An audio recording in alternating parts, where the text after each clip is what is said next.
Cajun Cryptids, the Pelican of Barataria Bay. Old men in Lafitte used to say the devil don't always come dressed in horns and smoke. Sometimes he comes with feathers.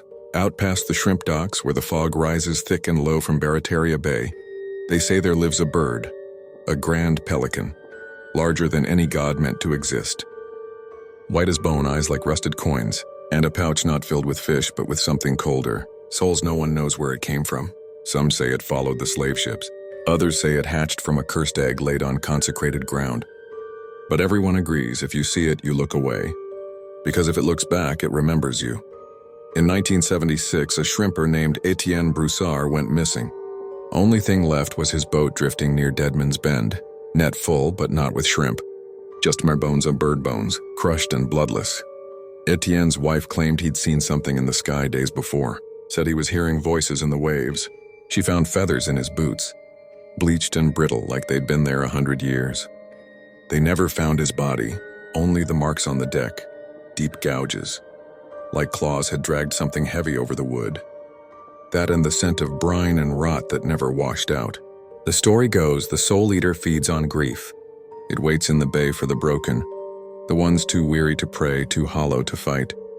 It circles them under the moon, quiet as breath until it dips low and lets out a call like a dying child's laugh.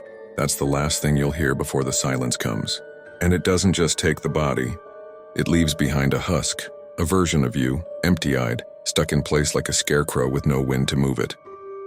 Locals say you can still see them at low tide. Wander far enough into the reeds and you might find someone standing knee-deep in muck, unmoving, eyes wide. Alive, but gone. There's an old Creole woman who sells garlic charms and bitter herbs near the levee. Her name is Tante Celine. She claims the bird used to be a man, a priest who broke his vows and tried to trap souls for himself. A glutton for pain.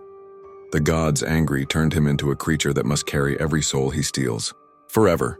She says that's why it flies so slow. Every wing beat is a burden. But when the hunger gets strong, it comes inland, and the cemeteries grow quiet. One last thing. A tourist, on maybe drunk, maybe not, claimed to snap a photo out in the marsh last summer. He thought he'd caught a heron in flight, but when he got the film developed, the bird had human fingers at the tips of its wings, and its beak hung open unnaturally wide. In its pouch was a face, eyes open, mouth screaming. He hasn't spoken since. The locals don't say much about it anymore, not because they don't believe, but because they do, and because the sky, they say, is never really empty. Not out here.